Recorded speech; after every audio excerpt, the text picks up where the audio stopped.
ओम श्री परमात्मने नमः। कृष्णं वंदे जगद्गुरुं। साधन संबंधी विशेष बात। वास्तव में साधक को सबसे पहले अपने लक्ष्य, ध्येय अथवा उद्देश्य को दृढ़ करना चाहिए। इसके बाद उसे यह पहचानना चाहिए कि उसका संबंध वास्तव में किसके साथ है। फिर चाहे कोई भी साधन करे, अभ्यास करे, भगवत प्रीत्यर्थ कर्म करे अथवा कर्म फल त्याग करे, वही साधन उसके लिए श्रेष्ठ हो जाएगा। जब साधक का यह लक्ष्य हो जाएगा कि उसे भगवान को ही प्राप्त करना है और वह यह भी पहचान लेगा कि अनादि काल से उसका भगवान के साथ स्वतः सिद्ध संबंध है, तब कोई भी साधन उसके लिए छोटा नहीं रह जाएगा। किसी साधन का छोटा या बड़ा होना लौकिक दृष्टि से ही है, वास्तव में मुख्यतः उद्देश्य की है। अतः साधक को चाहिए कि वह अपने उद्देश्य में कभी भी किंचन मात्र भी शिथिलता न आने दे। साधक को चाहिए कि वह अपने उद्देश्य में कभी किंचन मात्र भी शिथिलता न आने दे। किसी साधन की सुगमता या कठिनता साधक की रुचि और उद्देश्य पर निर्भर करती है। रुचि और उद्देश्य एक भगवान का होने से साधन सुगम हो जाता है तथा रुचि संसार की और उद्देश्य भगवान का होने से साधन कठिन हो जाता है। जैसे भूख सबकी एक होती है और भोजन करने पर तृप्ति का अनुभव भी सबको एक ही होता है, पर भोजन की रुचि सबकी भिन्न भिन्न होने के कारण भोज्य पदार्थ भी भिन्न भिन्न होते हैं। इसी तरह साधकों की रुचि, विश्वास और योग्यता के अनुसार साधन भी भिन्न भिन्न होते हैं, पर भगवान की अप्राप्ति का दुख तथा भगवत प्राप्ति की अभिलाषा अर्थात भूख सभी साधकों में एक ही होती है।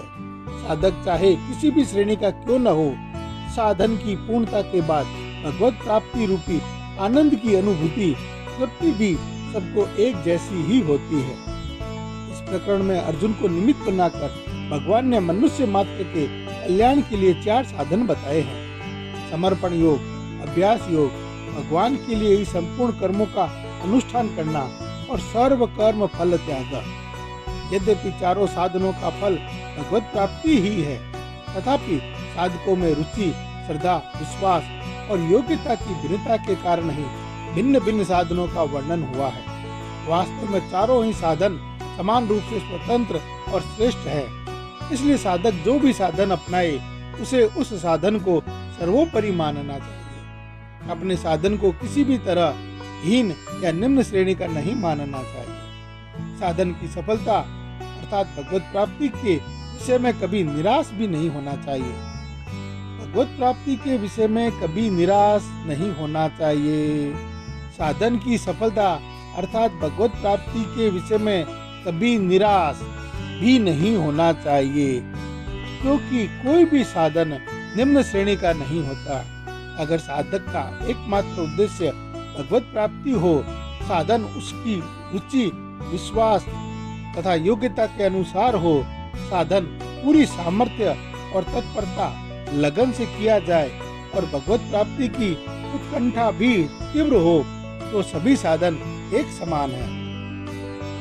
साधक को उद्देश्य, सामर्थ्य और तत्परता के विषय में कभी हतोत्साह नहीं होना चाहिए।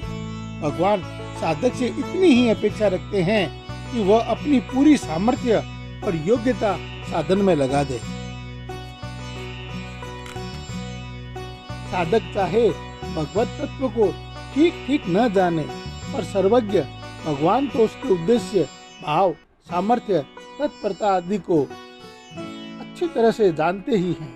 यदि साधक अपने उद्देश्य, भाव, चेष्टा, तत्परता, उत्कंठा आदि में किसी प्रकार की कमी न आने दे, तो भगवान स्वयं उसे अपनी प्राप्ति करा देते हैं। वास्तव में अपने उद्योग, बल, ज्ञान आदि की कीमत से भगवान की प्राप्ति हो ही नहीं सकती।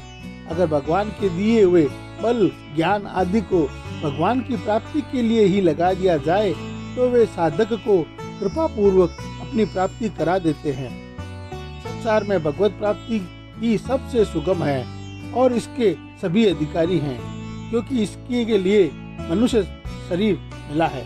सब प्राणियों के कर्म भिन्न भिन्न होने के कारण किन्हीं 2 व्यक्तियों को भी संसार के पदार्थ एक समान नहीं मिल सकते, जबकि भगवान एक होने से भगवत प्राप्ति सबको एक समान ही होती है, क्योंकि भगवत प्राप्ति कर्मजन्य नहीं है।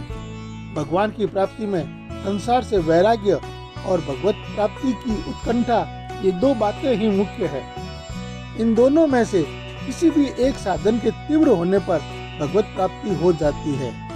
भगवान की प्राप्ति में संसार से वैराग्य, पहला साधन संसार से वैराग्य और दूसरा भगवान की प्राप्ति की उत्कंठा, ये दो बातें ही मुख्य है।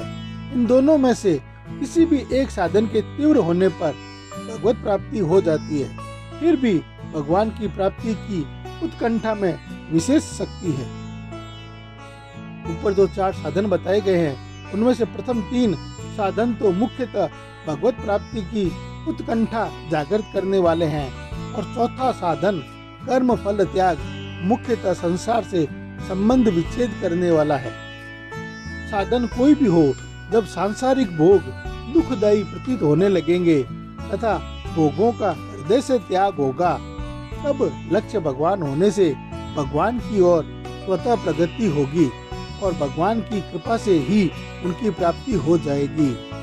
साधन कोई भी हो, जब सांसारिक भोग दुखदायी प्रतीत होने लगेंगे, जब सांसारिक भोग दुखदायी प्रतीत होने लगेंगे तथा भोगों का हृदय से त्याग होगा, तब लक्ष्य भगवान होने से भगवान की ओर स्वतः प्रगति होगी और भगवान की कृपा से ही भगवान की प्राप्ति हो जाएगी। इसी तरह जब भगवान परम प्रिय लगने लगेंगे, उनके बिना रहा नहीं जाएगा, उनके वियोग में व्याकुलता होने लगेगी, तब शीघ्र ही भगवान की प्राप्ति हो जाएगी। नारायण नारायण नारायण नारायण।